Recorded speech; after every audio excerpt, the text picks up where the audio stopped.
بڑھتے ہیں کچھ مزید خبروں کی جانب۔ خواتین کے لیے مساوی حقوق، شناخت اور ان کی آواز کی اہمیت کو اجاگر کرنے کے لیے اسلام آباد میں خوبصورت تصویری نمائش منعقد کی گئی۔ نامور مصورہ سمیہ سعد نے اپنی پینٹنگز کے ذریعے خواتین کی جدوجہد اور مسائل کو اجاگر کیا۔ دیکھتے ہیں اسلام آباد سے طیب بصیر کی رپورٹ۔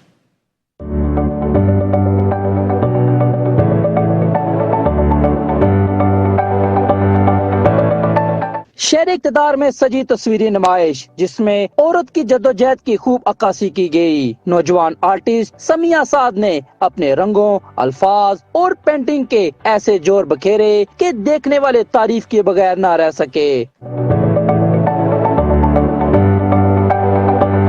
منعقدہ نمائش میں فن پاروں کے ذریعے جہاں نامور خواتین کو خراج تحسین پیش کیا گیا، وہیں خواتین کو درپیش مسائل کو بھی اجاگر کیا گیا۔ یہ دنیا کو یہ پیغام دے رہی ہے کہ ہماری عورتیں جو ہیں وہ کمزور نہیں ہیں، ان کی جد و جہد دکھائی ہے میں نے اس میں کہ وہ کس طرح کن مشکلوں سے وہ گزر کے اپنی آنے والی نسلوں پہ اپنا علم منتقل کرتی ہیں، ان کی حفاظت کرتی ہیں، ان کو تحفظ دیتی ہیں۔ نامور فنکاروں نے بھی نوجوان مصورہ کے کام کو خوب سراہا۔ شرکاء نے تصویری نمائش میں بھرپور دلچسپی لی۔ انہوں نے زندگی کو کیسے دیکھا ہے اور اس کی تعبیر اور تشریح کیسے کی ہے۔ گلیوں میں پلنے والی بچیاں ہیں، ان کی زندگی کہاں پہ ختم ہوگی یا ایک دائرے کے اندر ہی رہے گی، تو اس کو بھی انہوں نے اپنی تصویروں کے ذریعے واضح کیا۔ انہوں نے عورت کی پوری زندگی کی داستان جو ہے وہ بالکل پریسائز کر کے آپ کے سامنے رکھ دی ہے۔ اس موقع پر نامور خواتین کے مشہور اشعار اور اقوال کو بھی نمائش کا حصہ بنایا گیا۔ کیمرہ مین اویس عبداللہ کے ساتھ طیب بصیر، جی ٹی وی نیوز، اسلام آباد۔